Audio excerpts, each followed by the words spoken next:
Hello. स्वागत है आपका सोनू स्टडी यूट्यूब चैनल पर। आज हम राजस्थान इतिहास संबंधित जो महत्वपूर्ण प्रश्न हैं उनके बारे में चर्चा करेंगे। इस संबंध में आज अपनी लगातार 17वीं क्लास है। इससे पहले अपन ने 16 क्लासों के बारे में राजस्थान इतिहास संबंधित काफ़ी क्वेश्चनों के बारे में चर्चा कर ली है। आज के जो क्वेश्चन हैं वो मैं एक पेपर में से उठा कर लाया हूँ। ये जितने भी क्वेश्चन हैं वो सारे के सारे एक ही पेपर में छपे हुए हैं, तो ध्यान से देखिए और उस हिसाब से राजस्थान इतिहास को कवर करने की कोशिश कीजिए कि किस प्रकार के क्वेश्चन एग्जामों में आते हैं, किस प्रकार के क्वेश्चन पूछे जाते हैं। क्योंकि अगर अपन को पता ही नहीं है कि किस प्रकार के क्वेश्चन एग्ज़ाम में आते हैं तो अपन के जो तैयारी चल रही है उस तैयारी को सही दिशा नहीं मिल पाती है। तो अपना जो प्रिपरेशन है, तैयारी है, उसको सही दिशा प्राप्त करने के लिए अपन के सामने एक निश्चित मंजिल होनी चाहिए कि इस प्रकार के क्वेश्चन आते हैं और ये चीज़ें मुझे पढ़नी है। तो इसीलिए मैं बीच में एक दिन पहले और आपके लिए प्रीवियस एग्ज़ाम के जो क्वेश्चन थे वो लेकर आया था और आज फिर लेकर आया हूँ। जिस प्रकार के अपन क्वेश्चन सॉल्व करते हैं उससे ये प्रश्न काफ़ी सरल है, आपको सरल लगेंगे कि सर ये तो सिंपल क्वेश्चन है। चलते हैं पहले क्वेश्चन की तरफ। देखो आज का पहला क्वेश्चन कि 1938 ईस्वी में करौली प्रजामंडल की स्थापना किसने की थी। मतलब सर 1938 ईस्वी में करौली प्रजामंडल की स्थापना तो होती है, लेकिन इसकी स्थापना किसने की थी। तो 1938 ईस्वी में करौली प्रजामंडल की स्थापना करने वाले 3 व्यक्ति थे। एक थे त्रिलोक चंद माथुर, एक थे चिरंजी लाल शर्मा,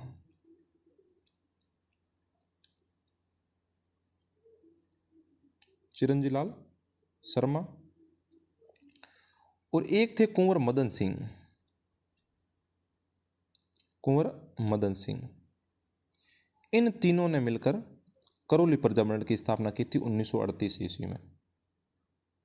1938 ईस्वी में इनमें सबसे ज़्यादा अगर योगदान देखें तो त्रिलोक चंद माथुर का रहा था, लेकिन जो कुंवर मदन सिंह थे ये भी एक चर्चित चेहरा था।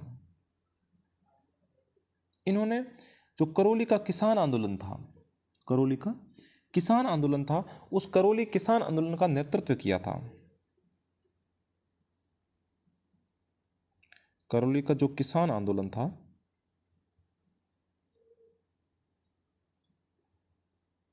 उस किसान आंदोलन का नेतृत्व किया था। इसके साथ में कुंवर मदन सिंह ने एक दो आंदोलन चलाए थे। इनका संबंध विशेषतर कुंवर मदन सिंह से ही है। इन्होंने बेगार प्रथा को रोकने के लिए आंदोलन चलाया, बेगार प्रथा के विरोध में, और इन्होंने आंदोलन चलाया हिंदी को राजभाषा बनाने के लिए आंदोलन चलाया। ये दो आंदोलन चलाए थे कुंवर मदन सिंह ने। बेगार प्रथा क्या है तो कई बार समझा चुका हूँ कि जो राजा होते हैं वो किसानों को बिना पैसे दिए अपने हित के काम करवाते हैं, वो प्रथा बेगार प्रथा थी। तो इसको रोकने के लिए कुंवर मदन सिंह ने आंदोलन चलाया था। तो इस क्वेश्चन का जो अपना उत्तर है वो है त्रिलोक चंद माथुर, क्योंकि बाकी जो चिरंजी लाल शर्मा है और कुंवर मदन सिंह है ये ऑप्शन, जैसे कि मदन सिंह तो ऑप्शन में है लेकिन इंपॉर्टेंट त्रिलोक चंद माथुर है, इनका सहयोग रहा था। अगला क्वेश्चन, ट्रेंच सेटलमेंट का संबंध किस किसान आंदोलन से है। ट्रेंच सेटलमेंट का संबंध किस किसान आंदोलन से है।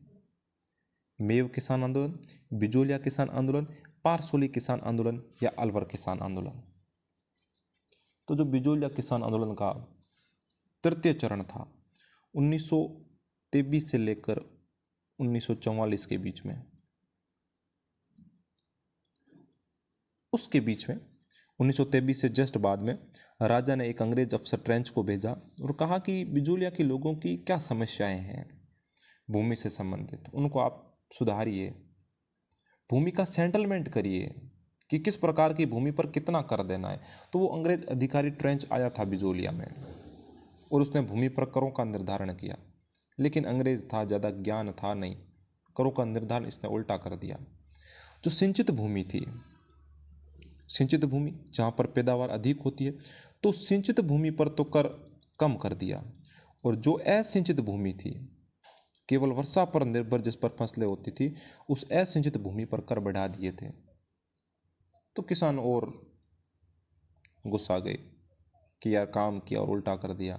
तो इस ट्रेंच सेटलमेंट का संबंध बिजुलिया किसान आंदोलन से था, ये याद रखना। अगला क्वेश्चन, मारवाड़ की पन्ना धाय किसे कहा जाता है? मारवाड़ की पन्ना धाय, बालाधाय, बीजलधाय, लासाधाय या गोराधाय। मारवाड़ की पन्नाधाय किसे कहा जाता है? तो आप सबको पता है कि सर मारवाड़ की पन्नाधाय गोराधाय को कहा जाता है, जिनकी सत्री जोधपुर में है। जिनकी सत्री कहाँ है? जोधपुर में है। और जो मारवाड़ का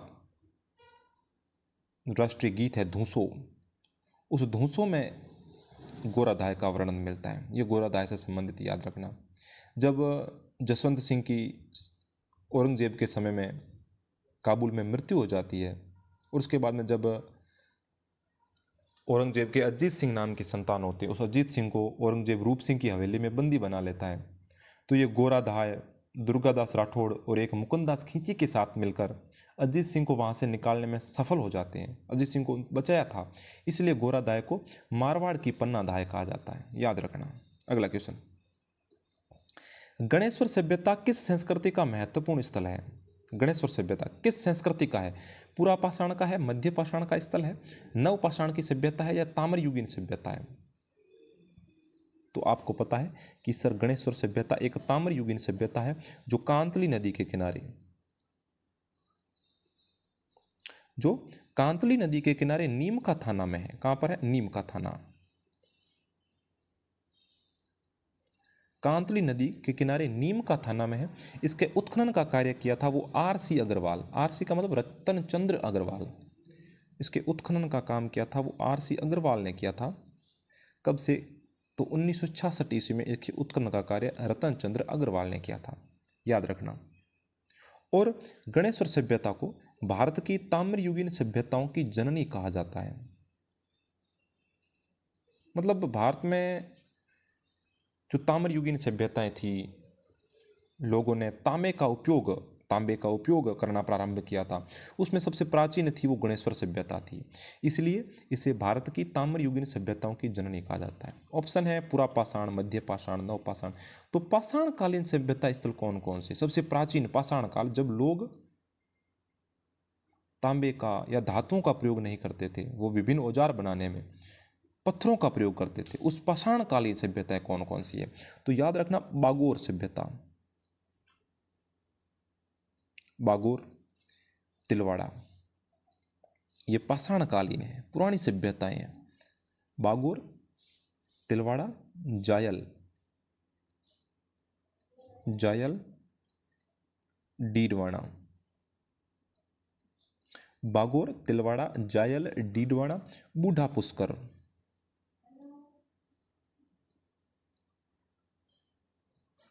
बूढ़ा पुष्कर, दर भरतपुर और डडीकर अलवर। ये रट लेना, पक्का पूछा जाएगा। अगर ये नहीं पूछा जाए तो प्रश्न में ये ऑप्शन आए तो इनको काट तो सको कि सर ये पाषाण कालीन स्थल है, फिक्स है। बागोर, तिलवाड़ा, जायल, डीडवाड़ा, बूढ़ा पुष्कर, दर, डडीकर और अलवर, ये पूरा पाषाण या पाषाण कालीन स्थल है, याद रखना, पाषाण कालीन है। अगला क्वेश्चन,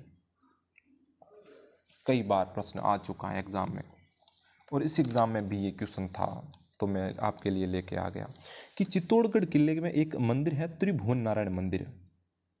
इस त्रिभुवन नारायण मंदिर के निर्माता कौन थे? भोज परमार, महाराणा अरी सिंह, नागभट्ट प्रथम, महाराणा मोकल। सोचोगे सर परमार तो यहीं के थे ही नहीं, परमार तो मालवा के थे। यहाँ पर परमारों का अधिकार ही नहीं रहा, हमने सुना ही नहीं। हाँ, अरी सिंह हो सकता है, नागभट्ट प्रथम सर नहीं, महाराणा मोकल सर नहीं, सुना नहीं महाराणा मोकल के बारे में। अरी सिंह सर सही है, अरी सिंह नहीं, अरी सिंह सही नहीं है। जो ऑप्शन आपने सबसे पहले काटा भोज परमार, इस भोज परमार की उपाधि थी त्रिभुवन नारायण, और इसने मंदिर का निर्माण करवाया चित्तौड़गढ़ में, उसका नाम पड़ गया त्रिभुवन नारायण मंदिर। सर क्यों फेंक रहे हो? भोज परमार कब आया था यहाँ पर? परमार यहाँ पर क्यों आए थे? तो मैं आपको बता दूं, जब चित्तौड़ में शासन था शक्ति कुमार का, चित्तौड़ में शासन था शक्ति कुमार का, शक्ति कुमार को मालवा के परमार राजा मुंज आक्रमण करके हरा देते हैं। मुंज चित्तौड़ पर आक्रमण करते हैं और शक्ति कुमार को हरा देते हैं और चित्तौड़ पर अधिकार मुंज का हो जाता है। फिर मुंज का भाई था सिंधुराज और सिंधुराज का बेटा था राजा भोज। सिंधुराज का बेटा था राजा भोज।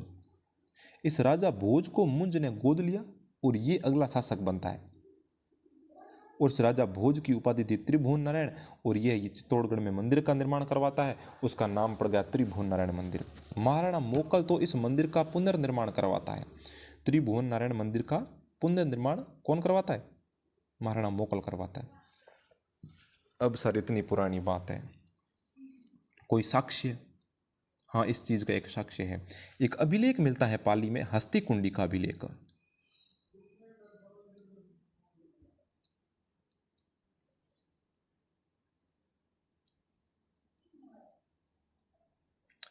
हस्ती कुंडी का एक अभिलेख मिलता है पाली में 997 ईस्वी का। किस शासक का है? एक धवल नाम का राठौड़ राजा है।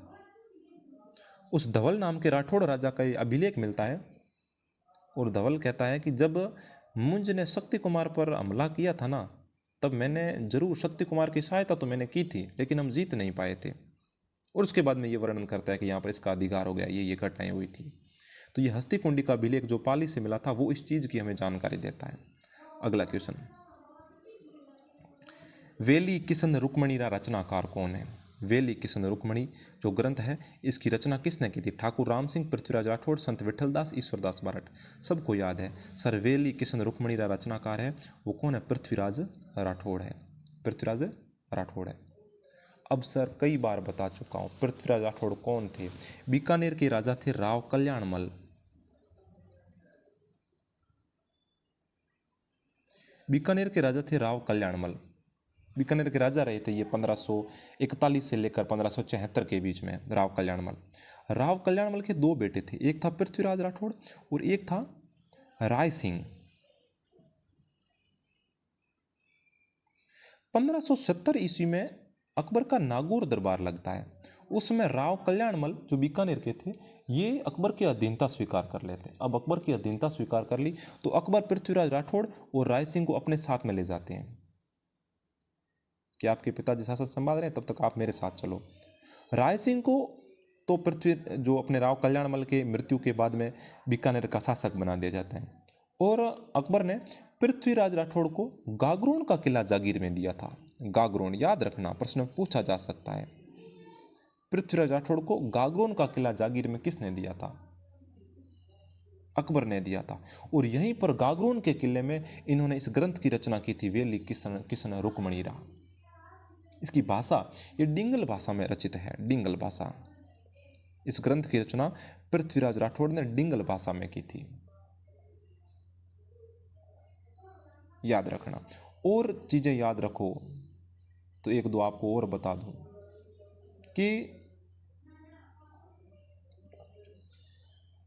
पृथ्वीराज राठौड़ की 2-3 पुस्तकें आप और याद रख सकते हो जो इंपॉर्टेंट है। गंगा लहरी,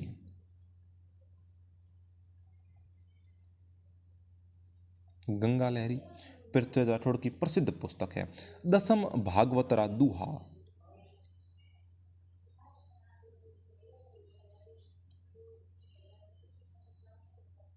दसम भागवतरा दूहा। और दशरथ वराउत,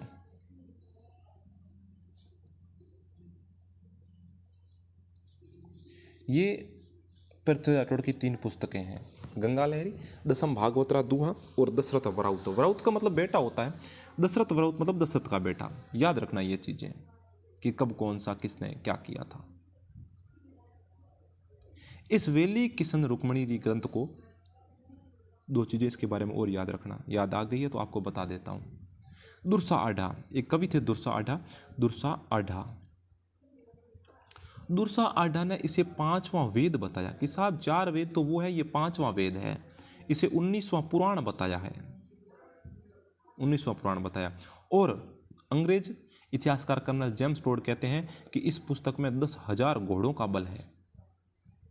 अब घोड़ों का बल पुस्तक में तो कैसे होगा, लेकिन बड़ाई कर देते हैं। लेकिन आपको तो याद रखना है, बड़े बड़ाई ना कर, बड़े ना बोले बोल, वो चीजें याद रखना है। इन्होंने तो कह दिया 10,000 घोड़ों का बल है। हाँ, जरूर ऐसी पुस्तक हो सकती है जिसको पढ़ने से आदमी में जोश का संचार होता है, लेकिन 10,000 घोड़ों का बल, ये तुलना मान लेते हैं। चलो अगला क्वेश्चन। कुंभलगढ़ दुर्ग का प्रमुख शिल्पी कौन था? लालचंद, मंडन, चंपालाल या दीपा, कौन था? तो कुंभलगढ़ दुर्ग का निर्माण राणा कुंभा ने करवाया था। इसका प्रमुख शिल्पी था वो मंडन था। ये मंडन शिल्पी के होने के साथ साथ में ये पुस्तकों की रचना भी करता था। इसकी पुस्तकें याद रखना, प्रमुख है पुस्तकें। रूप मंडन, रूप मंडन, राज वल्लभ,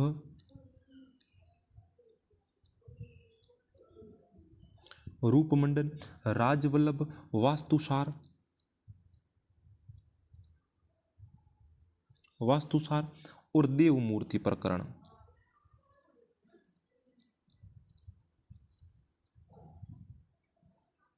ये प्रमुख पुस्तकें थी मंडन की।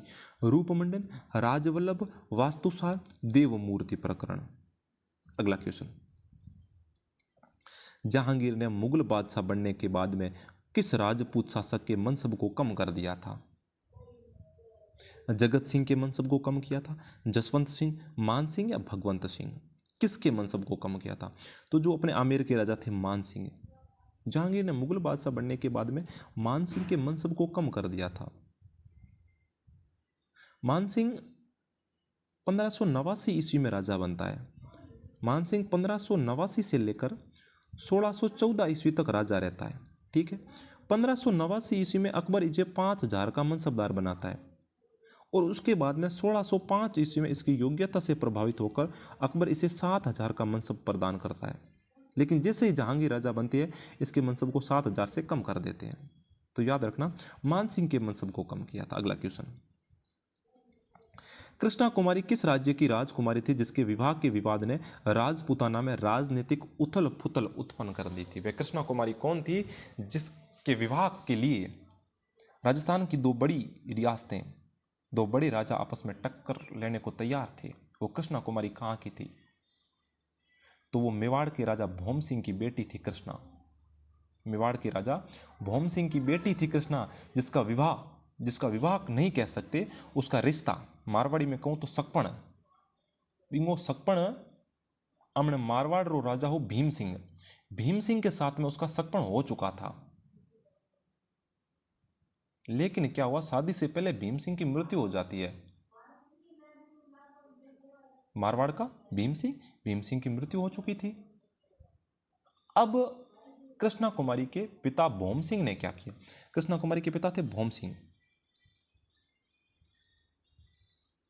भौम सिंह ने क्या किया?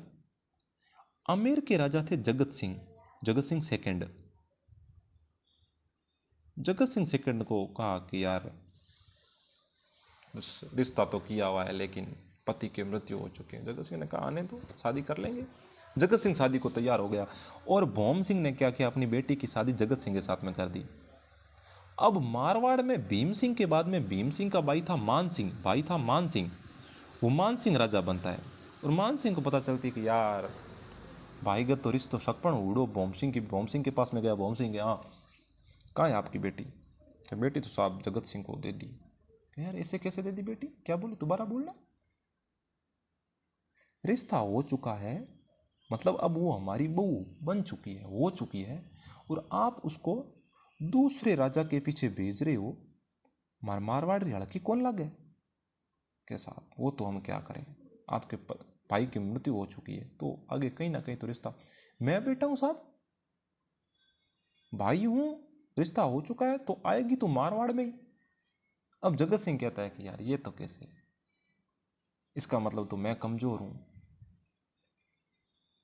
नहीं छोड़ूंगा साहब कृष्णा कुमारी को। जगत सिंह ने मना कर दिया और मान सिंह ने कहा कि सारे हमारी तो रिश्ता हो चुका है, पहले से हमारी तो हो चुकी है। तो जगत सिंह और मान सिंह के बीच में बाद में आपको पता हो तो गिंगोली का युद्ध लड़ा गया था 1807 ईस्वी में। पर्वतसर नागौर में वो गिंगोली का युद्ध इस कृष्णा कुमारी के कारण लड़ा गया था, गिंगोली का युद्ध। और बाद में मराठों और पिंडारियों के कहते हैं कि दबाव में आकर भौम सिंह ने कृष्णा कुमारी को जहर दे दिया था। तो ये कहानी थी कृष्णा कुमारी की।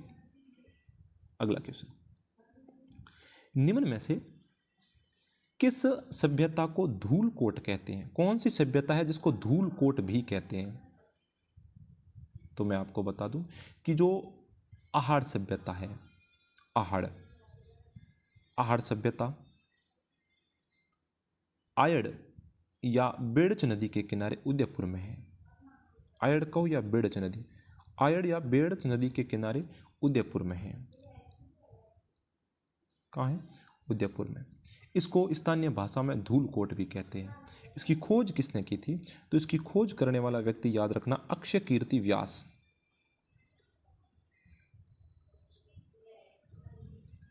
अक्षय कीर्ति व्यास की खोज करते हैं 1953 ईस्वी में। 1953 ईस्वी में अक्षय कीर्ति व्यास की खोज करते हैं और इसको स्थानीय भाषा में धूलकोट कहा जाता है। और यहाँ से क्या प्राप्त हुआ है? तो याद रखना यहाँ पर काले मृद भांड, जिनको गोरे या कोट कहा जाता है, वो प्राप्त हुए, गोरे या कोट। और यहाँ से क्या प्राप्त हुआ है? और यहाँ से सामूहिक भोजन बनाने की व्यवस्था के बारे में पता चला। यहाँ से 6-7 चूल्हे मिले। आप क्या मिले? 6-7 चूल्हे मिले हैं, जिसके अनुसार अनुमान लगाया गया कि साहब 7 चूल्हे एक साथ में, मतलब जरूर यहाँ पर सब लोगों का साथ में भोजन बनता होगा, इसलिए 7 चूल्हे, वरना 7 चूल्हे से क्या करें? तो ये आहड़ सभ्यता थी। फिर ऑप्शन में देखो गिलुंड। याद रखना गिलुंड तो आपको पता है कि सर पढ़ चुका है, राजसमंद में है, बनास नदी के किनारे है। लेकिन गिलुंड के जो उत्खनन संबंधी 2 टीले हैं उनका नाम याद रखना, मोडिया और मगरी। प्रश्न पूछा जा सकता है कि मोडिया और मगरी क्या है? तो मोडिया और मगरी ये दोनों गिलुंड के उत्खनन संबंधी टीले हैं। मोडिया और मगरी। बीवी लाल और BR शिंदे गिलुंड का उत्खनन करते हैं। अगला कालीबंगा।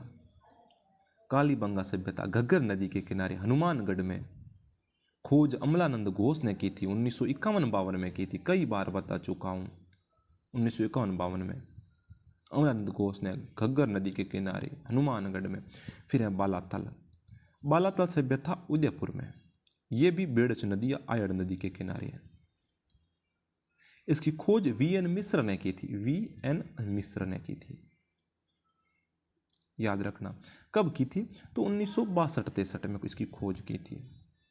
अगला क्वेश्चन, राजस्थान में पुरातत्व एवं संग्रहालय विभाग का गठन कब हुआ था? राजस्थान में पुरातत्व एवं संग्रहालय विभाग का गठन कब हुआ था? 1950 में, 1952 में, 1953 में या 1949 में? तो राजस्थान में पुरातत्व एवं संग्रहालय विभाग का गठन हुआ था, वो 1950 में हुआ था। याद रख लेना। मतलब जो पुराने इतिहास के स्रोत हैं, पुस्तकें हैं, शिलालेख हैं, विभिन्न प्रकार की प्रशस्तियाँ हैं, उनको इकट्ठा करना, उनको एकत्रित करना, उनसे जानकारी प्राप्त करना, ये सब काम संग्रहालय विभाग का होता है। तो इसका गठन राजस्थान में 1950 स्वतंत्रता के थोड़े समय बाद ही हो गया था। तो ये थे आज के अपने इंपॉर्टेंट क्वेश्चन। 10-12 क्वेश्चन है लगभग। ये 10-12 के 12 क्वेश्चन एक ही एग्जाम में आ चुके थे, क्योंकि एग्जाम में पेपर के ऊपर लिखा नहीं होता है कि ये किसका एग्जाम है, किसका पेपर है, तो मैं पता नहीं लगा पाया। लेकिन है ये पेपर, इसमें 150 क्वेश्चन है, राजस्थान के भी क्वेश्चन है, तो इसमें से मैं आपके लेके आया था, ये पेपर में से इस प्रकार के क्वेश्चन आते हैं। मतलब जब आपने पेपर सॉल्यूशन किया तो आपको कॉन्फिडेंस भी होता है और आपको ये भी लगता है कि सर हम सही दिशा में जा रहे हैं, आप जो पढ़ा रहे हो लगभग क्वेश्चन उनमें से ही आ रहे हैं। तो इसी प्रकार मैं आशा करता हूं कि आप लगातार अपने यूट्यूब चैनल सोनू अकेडमी पर, Sonu study point YouTube channel पर जुड़े रहेंगे और लगातार हमको सपोर्ट करते रहेंगे। और मैं जितना हो सके आपके लिए कोशिश करूंगा अच्छे से अच्छे क्वेश्चन लाने की। तो आज के ये अपने 15 क्वेश्चन नहीं थे, 15 से कम क्वेश्चन हैं, लेकिन एक ही एग्जाम के क्वेश्चन थे, तो मैंने थोड़ा साथ साथ में इनको सबको समझा देता हूं। तो आज के लिए धन्यवाद, फिर मिलते हैं नेक्स्ट क्लास में।